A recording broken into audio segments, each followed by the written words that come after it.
Graça e paz, gente querida, povo de Deus, graça e paz a vocês que estão aqui reunidos no culto presencial e graça e paz a vocês todos que nos acompanham pelo YouTube. É uma alegria muito grande poder estar iniciando esta live, mas a alegria maior é poder chegar até você, os que estão presentes e os que estão pelo YouTube, chegar até você com a infalível palavra do Evangelho da graça de Deus. Esse Evangelho que nos ensinou que tudo da parte de Deus para o homem nos é dado gratuitamente. Esse Evangelho que nos ensina sobre a justificação, a redenção, a filiação, a reconciliação. E esse Evangelho, quando aprendido de todo o coração, é o único meio que traz paz e segurança para dentro de cada um de nós. E quero lembrar que Evangelho não é Velho Testamento. Eu tenho que sempre reprisar esta fala para que você tenha isso sempre gravado no teu coração. Velho Testamento é judaísmo, é história do povo judeu. O Novo Testamento, o Evangelho começa da cruz para frente. Quando Cristo disse, está consumado, ele morreu ali na cruz do Calvário, então dali para frente é que começa o Evangelho da graça de Deus. Então isso tem que estar bem definido dentro do meu coração. No Velho Testamento a história do povo judeu tem muita coisa bonita, muita história bonita lá. Mas aquilo não é Evangelho, é a história do povo judeu. O Evangelho começa da morte de Cristo Jesus na cruz, daí para frente. Então, se eu não definir esse conhecimento dentro de mim, eu vou ter uma fé mesclada. Eu vou olhar para o Velho Testamento e lá eles viviam em guerra, era conflito o tempo todo. Eu vou trazer essa mentalidade para o Novo Testamento. E se eu for ver as cartas de Paulo, Paulo nunca falou em guerra física contra pessoas. Paulo não fala mais das nações inimigas ao redor.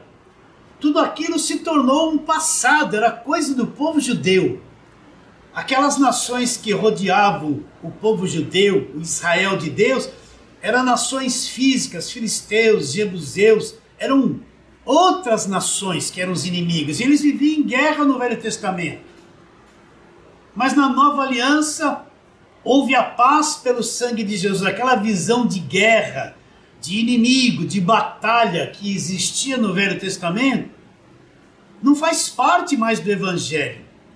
Se eu for procurar a palavra igreja no Velho Testamento, não existia igreja no Velho Testamento.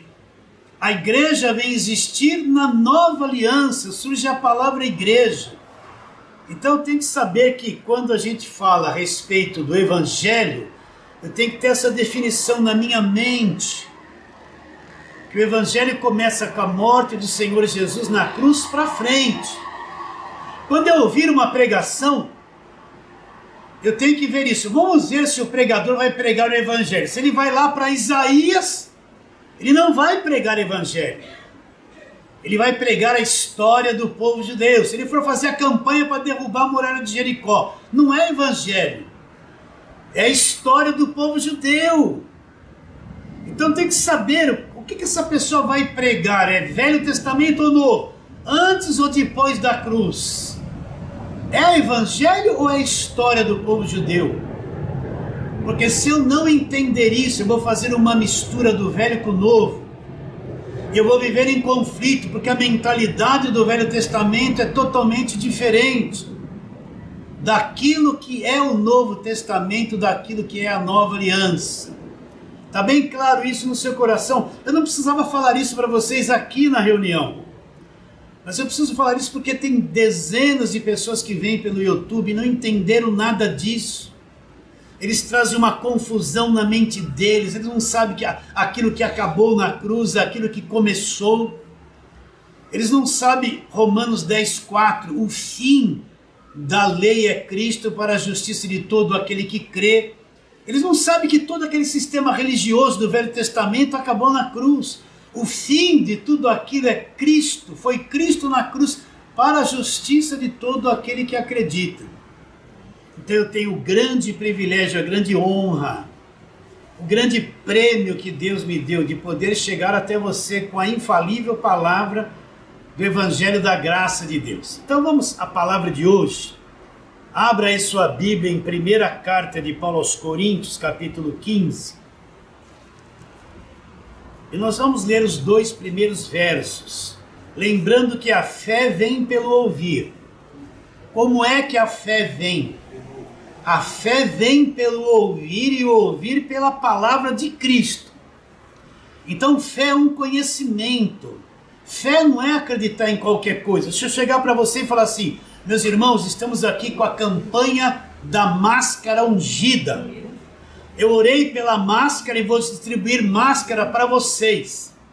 E vocês, quando pegarem essa máscara, tem uma unção. E nunca você vai pegar Covid. Uma vez que você pôs ela, você não vai precisar mais usar máscara, porque você vai ficar imunizado totalmente, porque é a máscara ungida. Você entende o que eu estou dizendo ou não?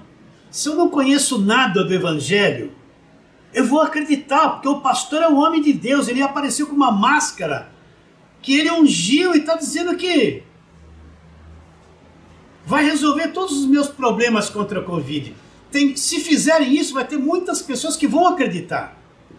Mas não é Evangelho, eu vou acreditar nisso. Mas quando eu conheço o Evangelho, eu tenho o conhecimento da verdadeira fé. É isso que é viver por fé. Fé é uma sabedoria, um conhecimento que chegou até mim através do Evangelho da graça de Deus. Então fé não é acreditar em qualquer coisa.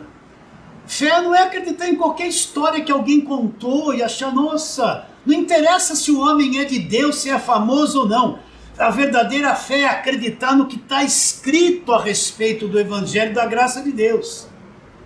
Está bem claro isso? Então, a verdadeira fé, ela vem pelo conhecimento. Esse conhecimento vem pelo Evangelho da graça de Deus. Quer ver se a pessoa tem uma grande fé? Veja o conhecimento que ela tem do Evangelho. Não adianta falar, eu tenho uma grande fé e não conheço nada do Evangelho da graça de Deus. Ela não tem grande fé. Ela tem uma fé que não tem consistência, não é bíblica. Ela crê em coisas que não estão escritas na palavra de Deus. Por isso a verdadeira fé é um conhecimento que vem até você e gera em você essa verdadeira fé, uma verdadeira fé apoiada naquilo que está escrito no Evangelho da graça de Deus. Então vamos lá, primeira carta de Paulo aos Coríntios. Eu tenho trabalhado nesses 2 versos nesses dias, versos 1 e 2. Vamos ler. Irmãos, venho lembrar-vos o Evangelho que eu vos anunciei, presta atenção, o qual recebestes e no qual ainda perseverais. Por ele também sois salvos, se retiverdes a palavra como eu vou-la preguei, a menos que tenhais crido em vão. Olha o que Paulo está dizendo. Paulo está lembrando os coríntios. Por que Paulo está lembrando os coríntios? Porque nos coríntios entrou várias falsas doutrinas, e nesse capítulo 15, que nós estamos lendo, os 2 primeiros versos, lá em Coríntios, tinha uma doutrina que não acreditava na ressurreição de Jesus Cristo e nem na ressurreição dos mortos. Então Paulo vai combater essa doutrina falsa que existia naquela igreja, mostrando, olha, eu venho lembrar vocês precisam se lembrar disso, vocês esqueceram disso? Que o Evangelho que eu vos anunciei, Paulo já havia pregado o Evangelho a eles, o qual recebestes, no qual ainda perseverais. O que é perseverar no Evangelho? Eu conheço a verdade do Evangelho, e eu fico em cima dessas verdades, eu não vou nem para a esquerda nem para a direita. O que é perseverar no Evangelho? Eu conheço o Evangelho, e esse Evangelho se torna a minha própria vida, eu vou ficar em cima dele. Não importa quantas vezes eu vou ouvir a mesma coisa, eu vou ficar perseverando em cima das verdades do Evangelho, Eu não vou nem para a esquerda nem para a direita. Então Paulo está dizendo, irmãos, venho lembrar-vos, se lembrem disso. O evangelho que eu vos anunciei, o qual recebestes, no qual ainda perseverais. Por ele também sois salvos. Agora vem uma coisa extraordinária que Paulo diz. Se retiverdes a palavra, de que forma? Tal como eu vou-la preguei. Então Paulo fala duas coisas importantes. Perseverar no evangelho e reter a palavra do evangelho. O que é reter? Eu trago a verdade para dentro de mim, eu conheço a verdade, e eu retenho a verdade, eu não vou deixar esse conhecimento fugir por qualquer outra coisa.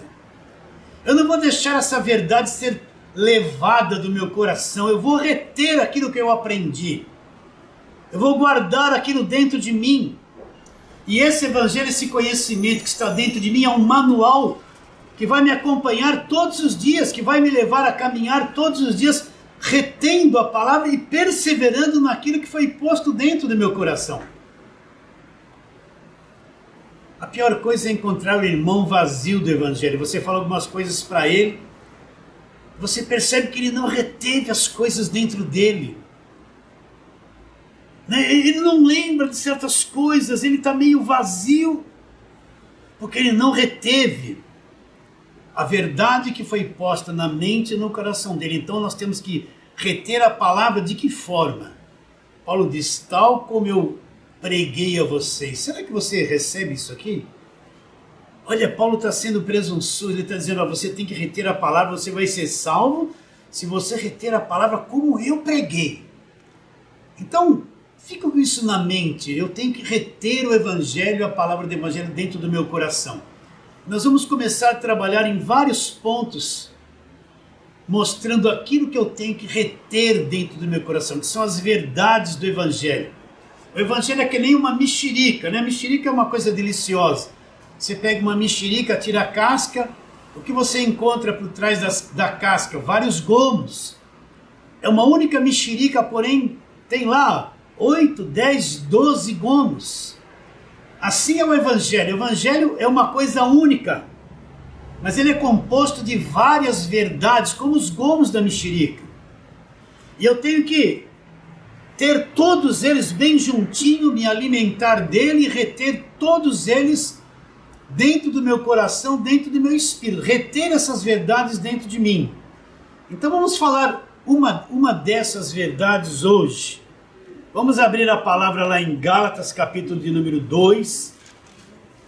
Gálatas, capítulo de número 2. Nós vamos ler o verso 16. Vamos falar sobre a justificação. Ou melhor, lembrar a você a respeito da justificação. Porque quem entendeu a justificação vai ter paz. Quem entendeu a justificação tem alegria, tem certeza que nunca vai perder a salvação, tem gozo dentro de si, não tem mais dúvida, entende o que aconteceu na cruz, entende que não há mais barreira de separação entre nós e o nosso Deus. Verso 16, Gálatas 2,16. Sabendo, Paulo está dizendo que nós temos que saber, sabendo contudo que o homem não é justificado por obras da lei, e sim mediante a fé em Cristo Jesus. Também temos crido em Cristo Jesus, para que fôssemos justificados pela fé em Cristo, e não por obras da lei, pois por obras da lei, preste muita atenção nisso, ninguém será justificado. Então vou ler de novo com calma. Sabendo, contudo, que o homem não é justificado por obras da lei. E como ele é justificado, e sim mediante a fé em Cristo Jesus.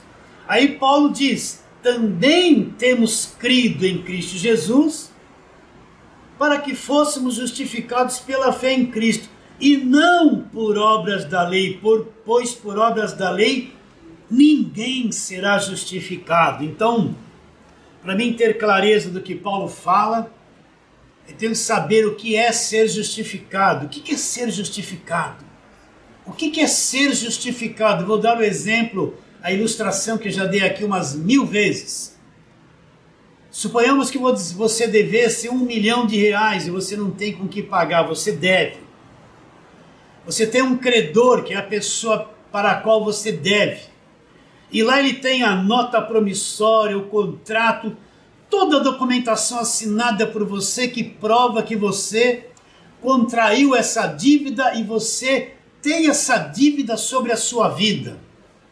Pesa essa dívida de R$1 milhão, tem uma sentença sobre você. Essa pessoa deve R$1 milhão e tem uma penalidade lá. Caso ela não possa pagar, ela vai ser presa para o resto da vida dela. A pessoa, você está lá devendo, você não tem condições de nada. Você não tem recursos para pagar. E essa sentença pesada pesa sobre a sua vida.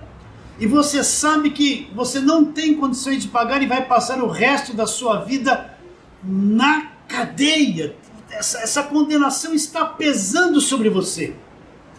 O credor chega para você, me paga, e você fala, não tenho condições de pagar. Você está totalmente condenado por essa dívida, não tem como pagar.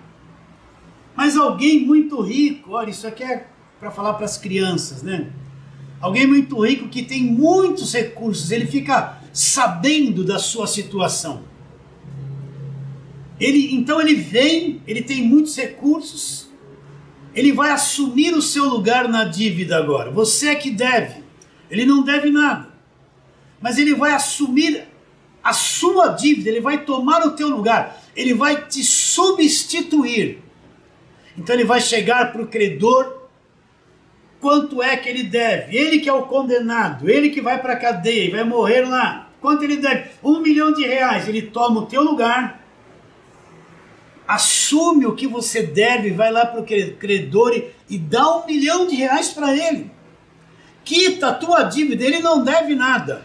Você é o devedor, você está condenado. Mas ele assume o teu lugar, vai lá para o credor, paga R$1 milhão, pega toda a prova documental que você devia, rasga tudo, joga fora, e o crédito disso tudo passa para a tua conta. A partir daquele momento, o que ele fez te favoreceu. Ele limpou o teu nome, quitou o que você devia. A partir de agora você não deve mais nada. Você poderia dizer, mas eu não fiz nada. Eu nem merecia isso. O que eu fiz para receber tamanho benefício? Você não fez nada. Mas alguém que tinha o poder de pagamento, presta atenção. Alguém que tinha a capacidade de cumprir isso, assumiu o teu lugar e pagou o que você devia, te substituiu o benefício desse pagamento. Ele foi depositado na tua conta. A partir deste momento, o seu nome é limpo, você não deve mais nada. Aquele peso da condenação que estava sobre a sua vida é retirado. E vem um alívio de absolvição. Eu não devo mais nada, eu não merecia, mas recebi toda essa riqueza. E agora você passou a ser uma pessoa justificada. O que você devia foi pago, você não deve mais nada. O seu nome está limpo, você foi justificado daquilo que você devia. Então foi isso que Cristo fez, presta atenção. Para mim entender que não há mais condenação na minha vida, para mim entender que eu não perco mais a salvação, para mim entender que eu já fui liberto do império das trevas, já fui, não preciso ser, já fui, como está escrito.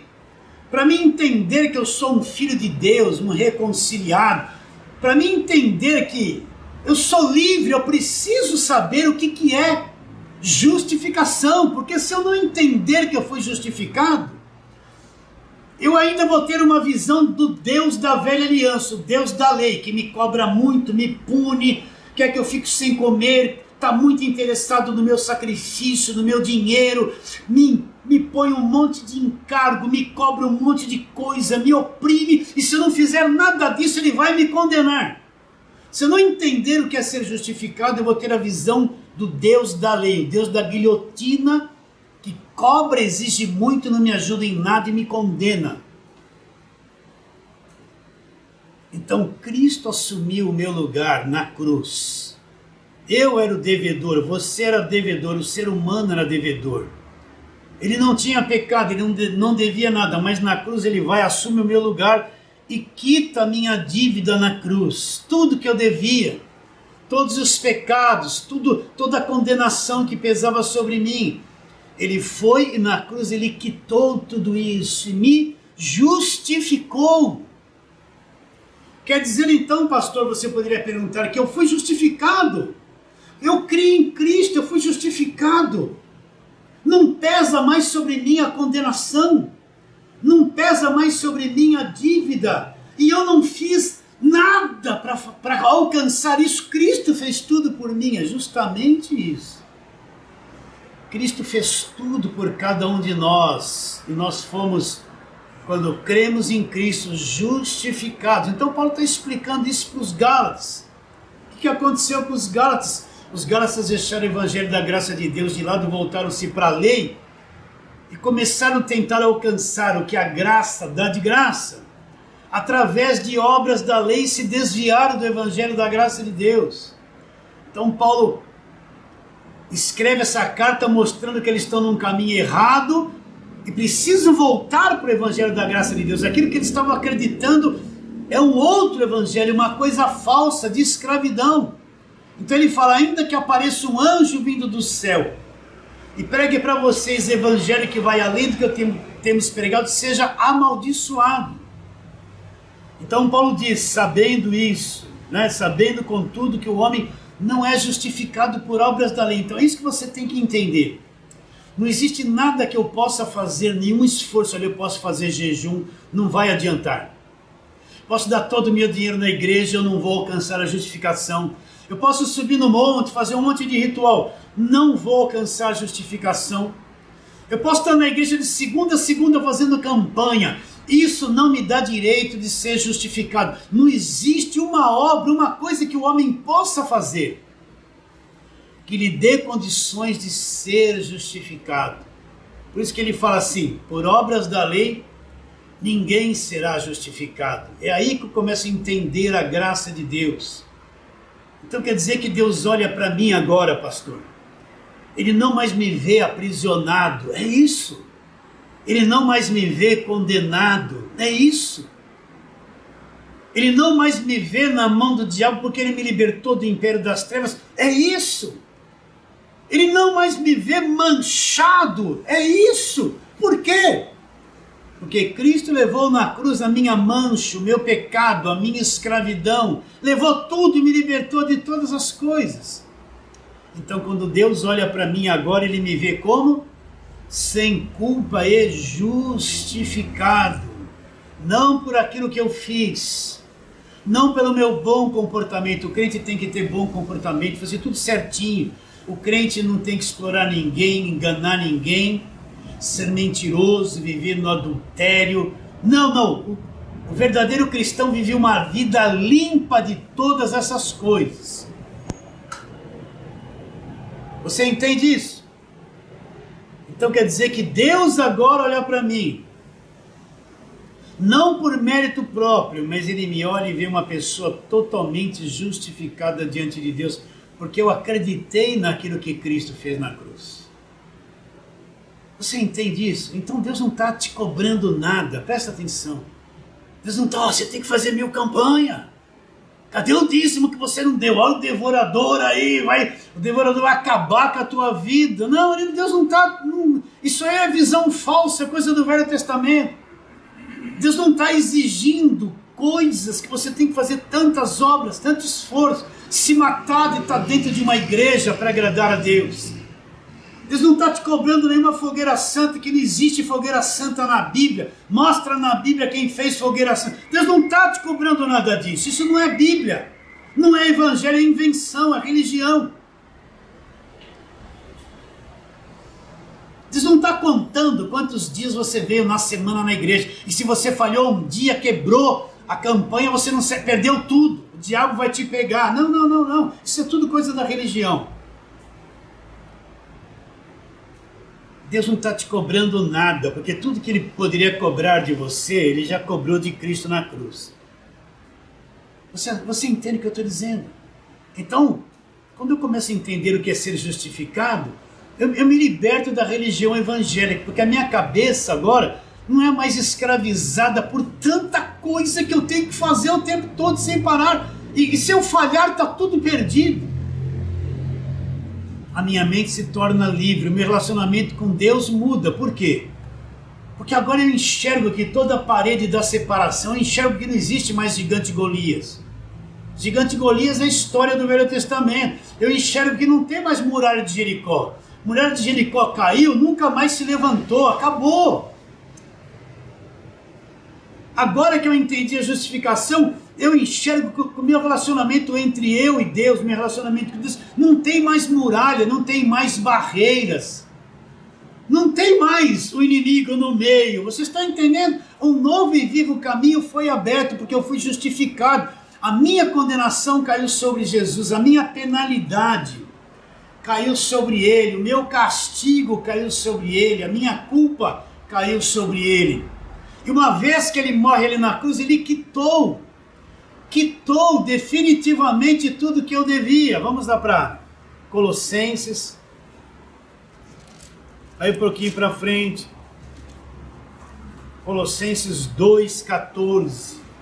Eu só encontro essas verdades no Novo Testamento. Se eu for no Velho Testamento e procurar isso, eu não encontro. Porque essas verdades são reveladas depois da cruz. Colossenses 2,14, olha lá. Tendo cancelado o escrito de dívida. Não pode ser que eu estou lendo isso na Bíblia. Tendo cancelado o escrito de dívida.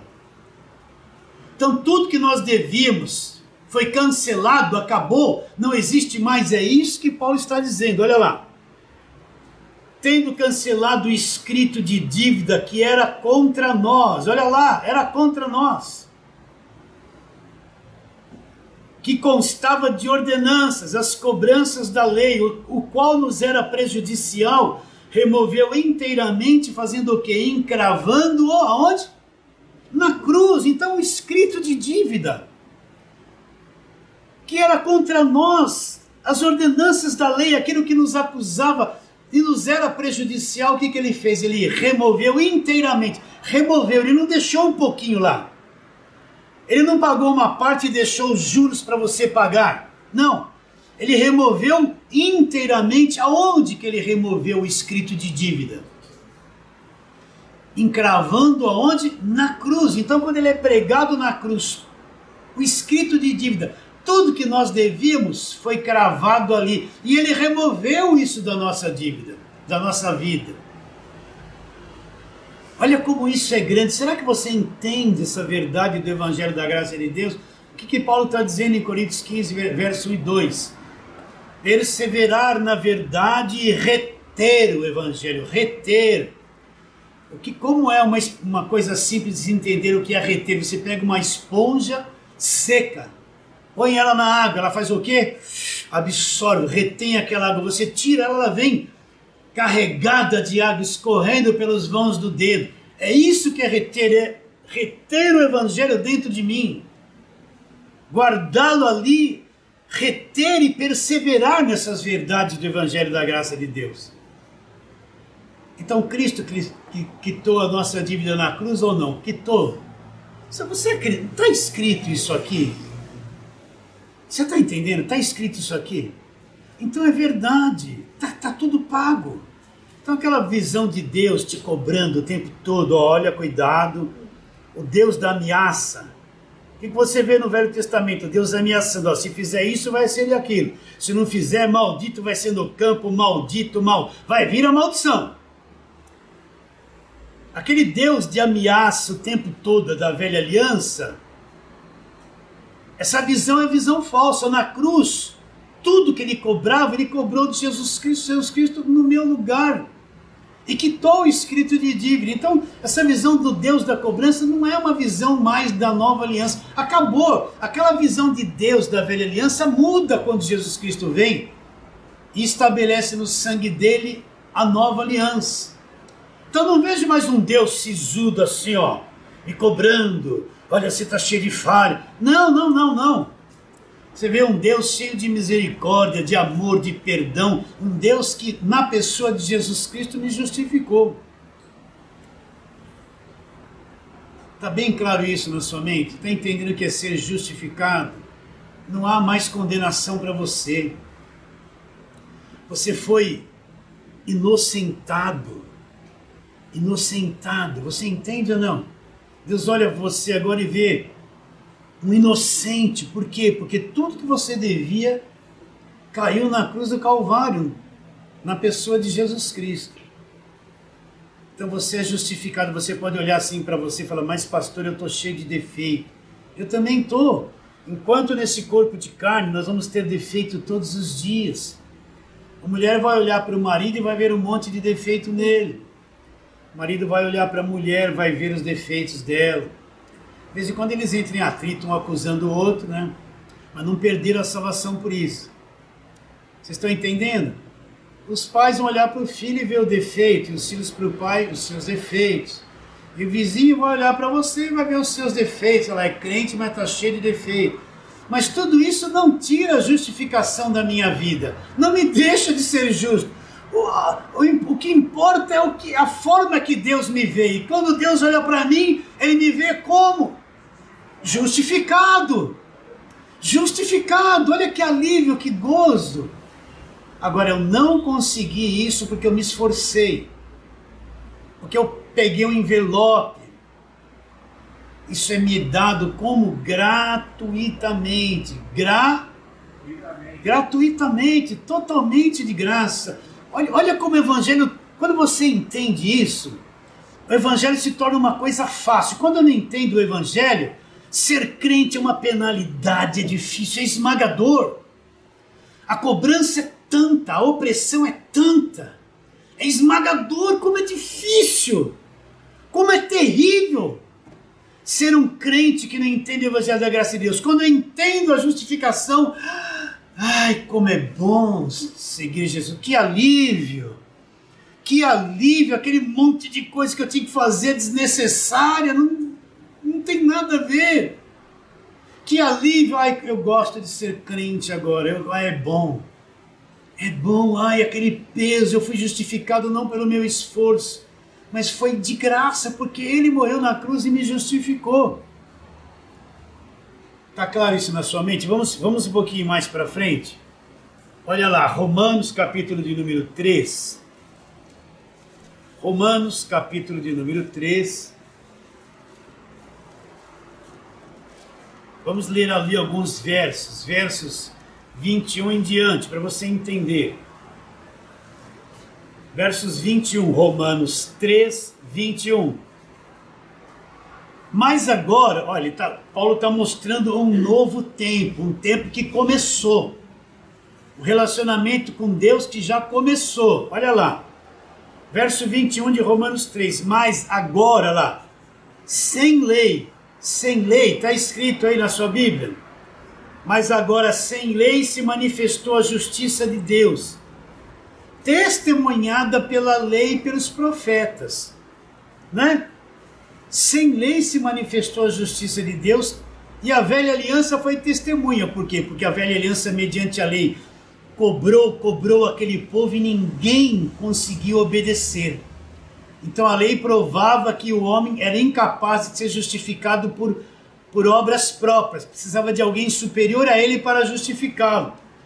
Mas agora sem lei se manifestou a justiça de Deus, olha lá, testemunhada pela lei e pelos profetas.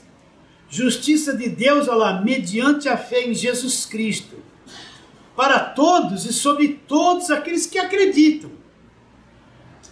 Porque não há distinção. Ele mostra o estado que todos viviam antes da cruz, ó. Pois todos pecaram e carecem da glória de Deus. Agora olha o que ele fala da justificação. Sendo justificados gratuitamente. Como é que eu fui justificado? Gratuitamente. Como que eu fui justificado? Pagando preço? Não. Gratuitamente por sua graça. Gratuitamente por mim, para mim. Mas Cristo deu a vida dele. Cristo pagou o preço. Ele pagou para mim ser justificado. Ele teve que pagar pela minha justificação, gratuitamente para mim. Mas na cruz, ele pagou por essa justificação e me dá essa justificação gratuitamente. Continuando.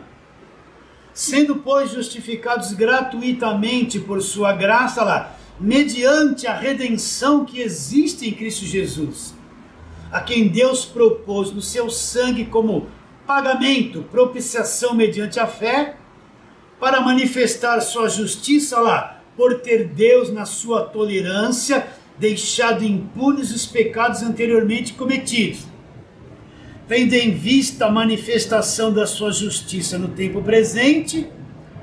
Olha agora, para ele mesmo ser o justo e o justificador daquele que tem fé em Jesus. Então quem que é o justo? O verdadeiro justo é Jesus Cristo.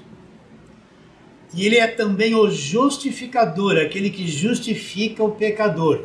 Então ele é o justo que foi para a cruz, tomou o pecado do pecador e justificou os pecadores através daquilo que ele fez na cruz por cada um de nós. Aí Paulo faz uma pergunta no verso 27, olha lá. Onde, pois, a jactância foi de todo excluída? Por que lei? Lei das obras? Pelo contrário, pela lei da fé. Então, o que é a jactância? É o homem preso a essa natureza carnal. Ele acha que ele é capaz de alguma coisa, ele é marrudo, ele acha que pode tudo, ele acha que pode agradar a Deus pelo seu esforço, ele acha que ele é capaz de fazer a obra de Deus, ele é o bom. É daí que vem essas declarações: eu determino, eu ponho Deus na parede, eu sou bom, eu vou pôr Deus na parede, eu declaro, eu exijo, eu determino, eu profetizo, sou eu que comando Deus. Se eu chegar e determino em nome de Jesus, eu determinei, Deus é obrigado a fazer, o senhor é, o senhor não é. Você está entendendo isso? Isso parece muito sábio, isso é loucura. Quem fala essas coisas está cego e está na escuridão. Então onde está a arrogância do ser humano em querer mandar Deus, né? A jactância da carne, é o homenzinho se achando alguma coisa, que é capaz de tudo, o que ele fala, Deus é obrigado a fazer. Como se Deus fosse um garçom. Você vai no restaurante, você vai pagar: garçom, vem aqui, por favor, aquele suco. Ele anota: vem aqui agora aquela esfirra, aquela pizza, por favor, né? Então as pessoas pensam que o homem manda em Deus, que Deus é um garçom. Ou então Deus é o gênio da lâmpada. Ele esfrega lá a lâmpada, aparece lá: sim, meu amo, o que você quer que eu faça? Eu quero casa, eu quero carro, eu determino, eu exijo, te encosto na parede. Aí o gênio fala assim, ó: sim, meu amo, né? E tchum, aparece. Tchum, só aparece para quem recebe o dinheiro. Tchum, né? Tchum, aparece tudo e o cara fica rico da noite para o dia. Paulo está perguntando: onde está a arrogância do ser humano? Onde está a arrogância da carne? Onde está o homem pensar que ele pode mandar em Deus e através do que ele faz ser justificado diante de Deus? Eu jejuei. Pouco importa para Deus você ficar algumas horas sem comer. Isso não altera nada. Então Paulo fala: onde está a arrogância da carne? Onde está a jactância? Onde está essa coisa que o homem tem de achar que ele comanda Deus, que ele manda em Deus, que ele é capaz, que Deus tem que aceitar tudo que ele faz, que ele é o poderoso, né? Ele determina, ele exige, ele declara, ele profetiza e tudo tem que acontecer. Onde está essa arrogância toda da carne? É a jactância. Aí Paulo diz: foi de tudo excluída? Paulo foi Deus excluiu tudo isso, sim. Aí ele diz: onde está a jactância? Foi de tudo excluída. Por que lei? Lei das obras? Porque o homem é capaz de fazer alguma coisa? Não. Paulo não tem nada a ver com as obras que o homem faz. Mas foi pela lei da fé. O que é a lei da fé? É a lei da nova aliança. Pela fé no que Cristo fez. Olha a conclusão que Paulo chega. Olha, eu estou te ensinando o evangelho. Presta atenção. Foi posto na cabeça das pessoas que evangelho é isso. Você está doente, vem aqui que você vai se curar. Você quer trabalhar? Pega a sua carteira, eu vou passar um olho de Israel, você vai ter trabalho. Ah, você quer ficar rico? Vem aqui, ó, pega o envelope da riqueza, dá aqui uma grande oferta, você vai ficar rico.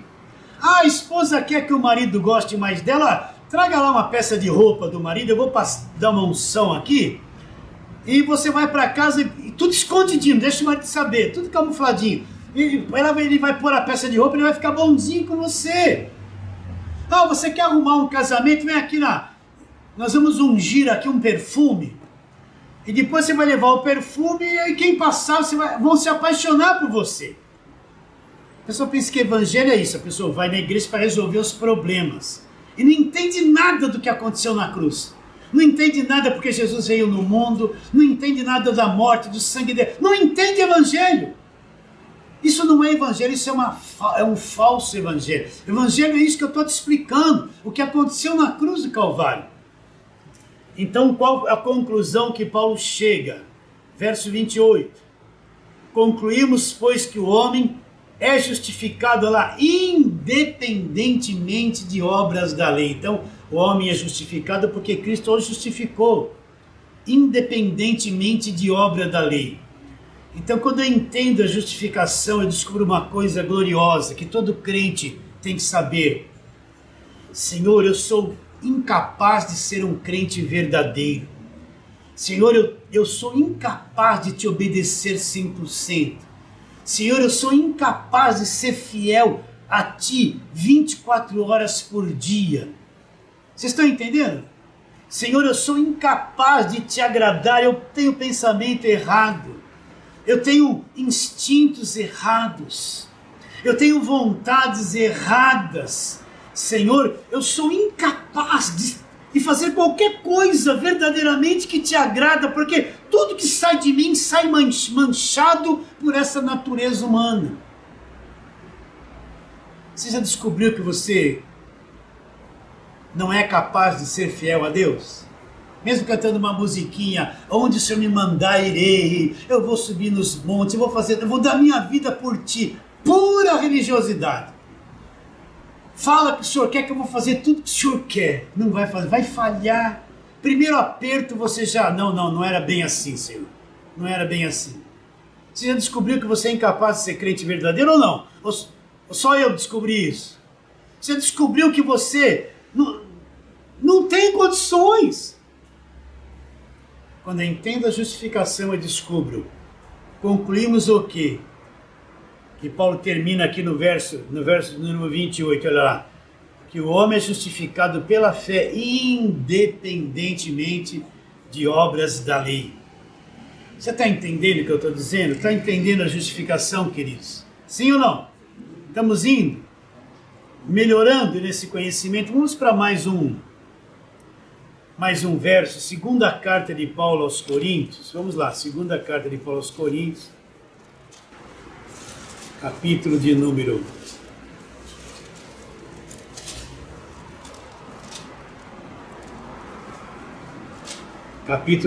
5, verso 21, só o verso 21, diz assim, segunda carta de Paulo aos Coríntios 5, 21. Aquele que não conheceu o pecado, Jesus Cristo foi perfeito, ele nunca pecou aqui na terra, ele tinha uma natureza santa, ele o fez pecado por nós, então está dizendo que Deus na cruz o fez pecado, pôs sobre ele todos os nossos pecados, para que nele, em Cristo, nós fôssemos feitos o quê? Então nós fomos feitos a justiça de Deus. Então quando Deus olha para você, Ele diz, aí está a minha justiça, você é a justiça de Deus. Deixa eu falar só um pouquinho para você entender isso. Olha, Adão pecou lá em Gênesis 3, foi ele que fez a coisa errada. Foi você que fez a coisa errada? Foi você que estava diante do fruto e desobedeceu a Deus e comeu? Não foi você. Por ele ter desobedecido, ele se tornou pecador e gerou filhos e filhas, e toda a raça humana nasceu estragada, como eu e você nascemos estragados por aquilo que ele fez lá. Você reconhece que você é uma pessoa estragada e nasceu assim? Aí você pode dizer, mas Deus é injusto comigo, porque não foi eu. que estive diante do fruto. Foi ele que esteve lá. E como eu posso nascer milhares de anos depois, nascer condenado? Eu não tive a oportunidade de decidir comer ou não comer. Deus está sendo injusto comigo, não está? Então Deus reconhece isso. Ele sabe que você nasceu pecador, não foi por tua culpa. Foi por a culpa de Adão que estragou a raça humana inteira. Então agora ele vem, vai te substituir, para te justificar. Ele vai tomar tudo que entrou através de Adão sobre ele e vai te libertar de tudo aquilo de mal que entrou por Adão. E vai fazer o que por você? Te justificar. Está bem claro isso? Então o que ele está dizendo no verso 20? Qual o verso? Não, desculpe, o que eu falei? Qual passagem que eu falei para vocês? Segundo aos Coríntios, né? Eu desvirei tudo que eu tinha aberto aqui. Então ele está dizendo, aquele que não conheceu o pecado, ele foi feito pecado na cruz por nós, para que nele, lá na cruz, se cumprisse essa justiça de Deus. Nós fôssemos feitos o que? A justiça de Deus. Então Deus fez de nós a justiça dele. Eu não tive a culpa, eu não nasci. Quando eu nasci, eu já nasci culpado, foi Adão que errou. E eu nasci condenado por ele, não tive a chance de estar diante do fruto e não comer, e me decidir. Ele decidiu por mim. Então agora Deus vem, ele vai pôr esse pecado todo em Jesus Cristo, vai tirar a herança de Adão, e agora ele vai fazer o quê? Me tornar a justiça de Deus. Então quando Deus olha para mim e para você, ele diz assim, olha aí a justiça de Deus. Isso é a justiça de Deus. Tornar cada um de nós que cremos em Jesus Cristo numa pessoa sem culpa, justificada, um verdadeiro filho de Deus, que não há mais condenação pesando sobre ele. E para terminarmos, Filipenses capítulo 3, vamos lá, Filipenses capítulo 3, vamos ver o que Paulo fala da justiça humana, da religiosidade, não é? Vamos ler Filipenses 3, vamos ler desde o verso 2, mas vamos ler bastante versículos, vamos lá. Acautelai-vos dos cães. Paulo está dizendo para a gente ter cautela. Cautela de quem? Olha lá. Acautelai-vos dos cães, acautelai-vos dos maus obreiros. Agora ele vai mostrar quem são eles. Acautelai-vos da falsa circuncisão. Quem é a falsa circuncisão? Aqueles que querem viver debaixo da lei, aqueles que querem ser governados pelo Velho Testamento, aqueles que querem guardar sábado, praticar as festas judaicas, aprisionar as pessoas na mentalidade da lei que já acabou na cruz. Então Paulo fala que estes são os maus obreiros, esses são os cães, é a falsa circuncisão. Não é isso que está escrito aqui? E ele continua dizendo, porque nós que somos a circuncisão, nós que adoramos a Deus no Espírito e nos gloriamos em Cristo Jesus, olha lá, e não confiamos na carne. Agora Paulo vai começar a mostrar que ele era religioso e podia ter muita vantagem na sua religião, podia ter muito lucro na sua religião. Olha lá, bem que eu poderia confiar também na carne. Se qualquer outro pensa que pode confiar na carne, eu ainda mais. Agora ele vai mostrar quão religioso ele era. Olha lá, de acordo com a lei, de acordo com o Velho Testamento, ele era circuncidado ao 8º dia, da linhagem de Israel. Ele tinha uma tribo, da tribo de Benjamim, hebreu de hebreus. Quanto à lei, ele era fariseu. Ele tinha todas as vantagens da religião. Ele tinha todo o conhecimento da religião, todas as vantagens. Ele poderia ter muito lucro em ser religioso. Mas o que aconteceu com ele? Quanto ao zelo, ele foi perseguidor da igreja. Quanto à justiça que existia na lei, ele era irrepreensível. Então Paulo era um judeuzão religioso irrepreensível. Tinha muita vantagem nas obras que ele fazia, na religiosidade que ele tinha. Mas quando ele encontrou Cristo, ele fez uma grande descoberta. Olha lá, mas o que para mim era lucro, isso considerei perda por causa de Cristo. Sim, deveras, considero tudo como perda por causa da sublimidade do conhecimento de Cristo Jesus, meu Senhor, por amor do qual perdi todas as coisas e as considero como refúgio para ganhar a Cristo. Para aí. Toda a religiosidade de Paulo era lucro para ele. Mas quando ele conheceu Cristo, quando ele entendeu o Evangelho da graça de Deus, e ele voltou para o seu judaísmo, para a velha aliança, para as suas obras, para a sua religiosidade, para o seu perfeccionismo, para o seu farisaísmo, ele tomou um choque, ele descobriu o quê? Que tudo aquilo não tinha nada a ver com o conhecimento de Jesus Cristo. Que toda a sua religiosidade, todo o seu farisaísmo, todo o seu judaísmo, todas as suas regras, todas as suas obras, não tinha nada a ver com o conhecimento de Cristo, que para ele se tornou, era lucro, ele teve que perder tudo isso por causa do conhecimento de Cristo Jesus. E a mesma coisa acontece com cada um de nós, quando eu começo a entender o Evangelho da graça de Deus. Olha, eu estava dentro de uma igreja, eu posso falar de mim, 20 anos, passando olho em tudo, fazendo campanha em tudo, fazendo tudo que todo mundo faz, e já era pastor, nem convém falar da gente.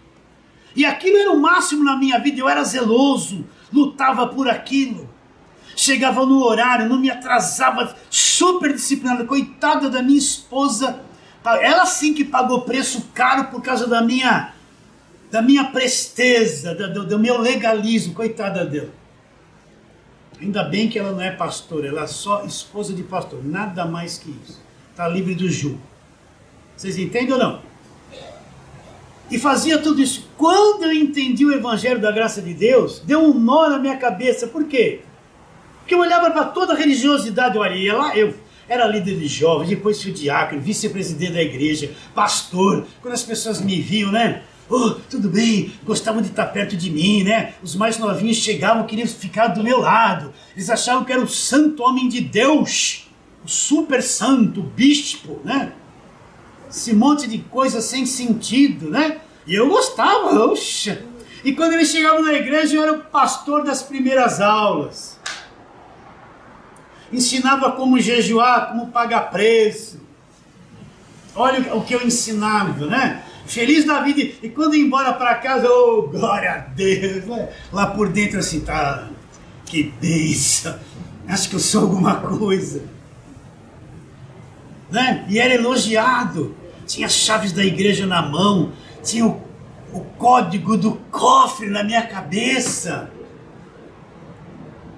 E quando eu acabava lá, ora por mim, Deus, em nome de Jesus, já põe a mão, falei, agora o diabo vai se manifestar. Ficava torcendo para o diabo se manifestar, gostoso. Depois que expulsava o demônio, eu olhava assim, estava todo mundo olhando assim para mim. Queria chegar perto assim, ó. Eu era o poderoso. Era gostoso. Mas quando você entende o Evangelho da graça de Deus, você entende o que Cristo fez. É isso que Paulo está dizendo, que para ele era lucro. Quando ele entendeu que era Cristo, que era o Evangelho, ele teve que perder tudo. Quando eu entendi o que era o Evangelho da graça de Deus, e que tudo aquilo que eu fazia não era Evangelho, aquele óleo não era Evangelho, aquelas línguas estranhas, e eram estranhas mesmo, até para Deus, não era Evangelho, aquele monte de unção, aquele monte, eis que te digo, Deus manda te dizer, não era Evangelho. Tudo aquilo não era Evangelho, era muito bonito, era religiosidade, eu era pentê ou pentecostal, era um pentê daqueles. Aí entrei em crise, porque quando eu comecei a entender a graça de Deus, entrei em choque, é totalmente contrário de tudo aquilo que eu faço como pastor. E agora? Continuo ou paro? Mas lá todo mundo gosta de mim, eu tenho tanta amizade. Lá é tão bom. Minhas filhas têm aquele monte de amizade, e agora? Se eu tirar dela vai chorar, fica aquela coisinha no coração. E agora, como que eu vou fazer? Aí um dia eu entendi, você entendeu o Evangelho da graça de Deus, larga tudo. Larga tudo, não é amizade, é tudo muito bom. Minhas filhas saíram de lá, chorava, minhas amizades, chorava. Isso fez um mal tremendo para a vida delas. Depois elas cresceram, ficaram até enjoadas de igreja.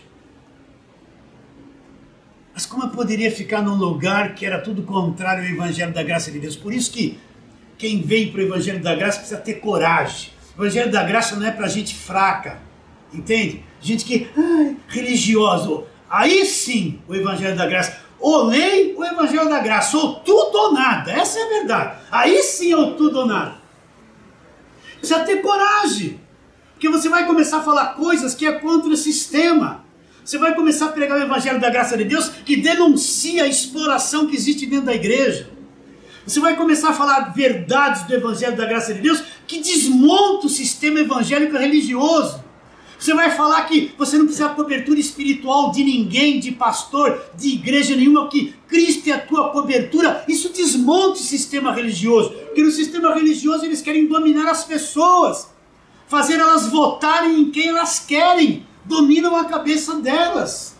Você vai falar contra, vai pregar o evangelho e aquela irmãzinha que revelava não serve mais. Você descobriu que ela é uma falsa profeta. E os charamanaias não são mais charamanaias. Aquilo não é mais evangelho. Você se livrou daquilo. Ou deixa ou não deixa. Que eu entendi o evangelho, vou viver num lugar mesclado com aquilo que não é evangelho. Ou tudo ou nada, não tem como. Não tem mais sentimento. Por isso que para vir para o Evangelho da Graça de Deus é coisa séria. Porque aqui vai descascar. Não tem como. Vai descascar, ou seja, vai tirar a casca grossa. É por isso que a maior parte quer ficar por lá. Não quer essa mudança. Porque isso muda tudo na nossa vida. Então Paulo diz o quê? Olha lá. Verso 7. Mas o que para mim era lucro, a religiosidade dele, considerei perda por causa de Cristo. Sim, deveras, considero tudo como perda, porque eu descobri uma coisa nova, Paulo está dizendo, por causa da sublimidade do conhecimento de Cristo Jesus, meu Senhor, por amor do qual eu perdi todas as coisas. Paulo perdeu tudo. E o que ele diz, essas coisas que perdeu, o que era isso na visão dele? E considero tudo como esterco. Tem tradução que fala como esterco, outra tradução fala como refúgio. Perdi todas as coisas e as considero como refúgio, olha lá, para ganhar a Cristo. Então ele teve que abrir mão de todo o judaísmo dele, abrir mão de toda a posição religiosa que ele tinha, abrir mão de todo o relacionamento que ele tinha. O povo dele se tornou o maior perseguidor dele. Aqueles que ele amava se tornaram inimigos do apóstolo Paulo. Ele descobriu que tudo aquilo era um refúgio, era um esterco. Ele tinha que abrir mão de tudo para quê? Para ganhar Cristo, para ganhar o Evangelho da Graça de Deus. Entende? Vocês estão entendendo ou não? A coisa é séria. Continuando, para terminar. Olha lá, verso 9. E ser achado nele não tendo justiça própria que procede da lei, senão a que é mediante a fé em Cristo, a justiça que procede de Deus baseado na fé, para o conhecer o poder da sua ressurreição, a comunhão dos seus sofrimentos, conformando-me com ele na sua morte, para de algum modo alcançar a ressurreição dos mortos. Então o que Paulo está nos ensinando? Ele perdeu tudo, ele abriu mão de tudo. Aquilo que tinha muito valor para ele na religião, quando ele entendeu o Evangelho da Graça de Deus, se tornou esterco, ele viu que não servia mais para nada. Os elogios todos que ele tinha, a fama, a posição religiosa que ele tinha, se tornou esterco. Aquilo ia afastar ele do Evangelho da Graça de Deus, e afastar ele da justificação de Jesus Cristo que vinha pela fé. Então Paulo fala assim, eu considero tudo isso como perda. Eu quero estar em Cristo e ser achado nele, não tendo justiça própria, que procede da lei, mas ter uma única justiça sobre a minha vida. A justiça que procede de Deus, essa justificação que veio da cruz, baseado na fé. Eu só quero que Deus olhe para mim e não veja mais nada na minha carne querendo ser religioso. Que Ele encontre em mim só a justiça que procede de Deus, baseada na fé daquilo que Jesus Cristo fez por mim. Então isso é que eu tenho que reter, eu tenho que perseverar nessa verdade. Reter no meu coração. Quando o salmista disse, guardei a tua palavra no meu coração para não pecar contra ti. Lindo falar isso, não é? escondi a tua palavra no meu coração. Mas o que o salmista conhecia do Evangelho da graça de Deus, se Jesus só ia vir milhares de anos depois, ele não conhecia nada do Evangelho da graça de Deus. A palavra que ele queria guardar no coração era a lei, essa que ele iria guardar no coração. Quando Moisés morreu, Josué capítulo 1, Deus chega para... Vamos ler lá Josué, vamos lá, rapidinho. Gênesis, Êxodo, Levíticos.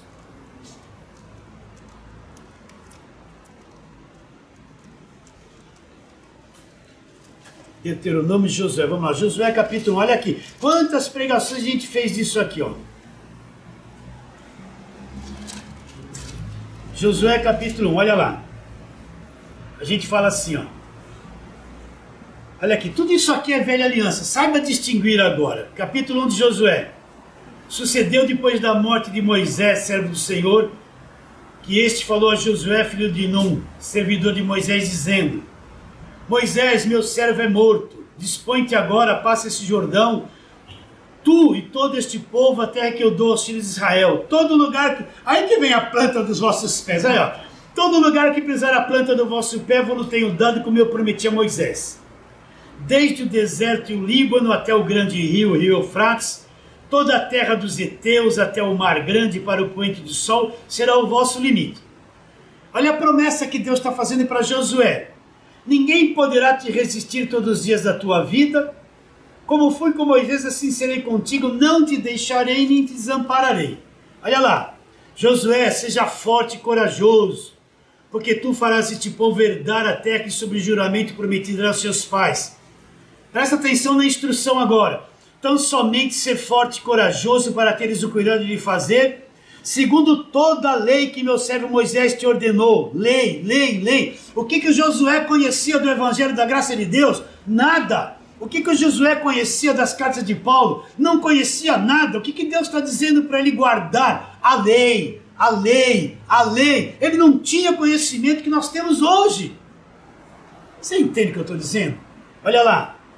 Tão somente ser forte e muito corajoso para teres o cuidado de fazer, segundo toda a lei que meu servo Moisés te ordenou. Da lei não te desvies nem para a direita nem para a esquerda, para que sejas bem-sucedido por onde quer que andares. Não cesses de falar do livro da lei. Que livro da lei? Ele só tinha aquele livro, os 4 primeiros livros que Moisés escreveu, o que tinha na mão dele. Ele não tinha as cartas de Paulo em mãos, nem sabia disso. Você concorda com o que eu estou te dizendo? Continuando, não cesse de falar desse livro da lei, antes medita nele dia e noite, para teres o cuidado de fazer segundo tudo quanto está escrito na lei. Então farás prosperar o teu caminho e serás bem-sucedido. Não te mandei eu ser forte e corajoso, não temas, não te espantes, porque o Senhor teu Deus é contigo por onde quer que andares. Com qual condições? De fazer tudo o que estava escrito no livro da lei. Olha, isso aqui dá uma excelente pregação. Mas para nós da graça não dá mais. Por quê? Vou mandar as pessoas guardar lei. Ah, mas eu vou tornar isso aqui espiritual. Não, a lei agora é o Evangelho da graça. Não é. Isso aqui, vocês estão entendendo? O que Josué, entendo que eu estou te fazendo uma pergunta esclarecedora. O que Josué entendeu da obra? Ele tinha que entrar numa terra que tinha inimigo. Ia ser uma matança de gente total. Iam morrer gente do povo de Israel, era um derramamento de sangue terrível. O que ele tem em mente? Eu tenho que entrar lá e matar os meus inimigos. A própria lei dele dizia, não matarás. Ele tinha que entrar e matar. Que cenário ele tem na mente? Conhece alguma coisa da graça de Deus? Não. Vocês entendem o que eu estou dizendo? Então Paulo perdeu tudo, olha, agora desviei tudo que eu ia falar. Por causa do conhecimento do Evangelho da graça de Deus. Agora vamos onde começamos, Gálatas 2,16, para terminarmos. Agora eu prometo, vou terminar. Sabendo isso o que, Paulo? O que nós temos que saber, Paulo? Revela isso para nós, sabendo isto. Sabendo, contudo, que o homem não é justificado por obras da lei, e sim mediante a fé em Cristo Jesus. Também temos crido em Cristo Jesus para que fôssemos justificados pela fé em Cristo e não por obras da lei, pois por obras da lei, olha lá, ninguém será justificado. Você recebe a palavra de hoje, meu irmão querido, sim ou não? Então nós vamos ficando por aqui. Foi uma alegria estar com vocês até esse momento, dizendo que você é uma pessoa importante. Nós temos um grande privilégio de chegar até você com o Evangelho da Graça de Deus. Vamos ficando por aqui. Eu me despeço dizendo isso, que a tua vida vale mais que o mundo inteiro.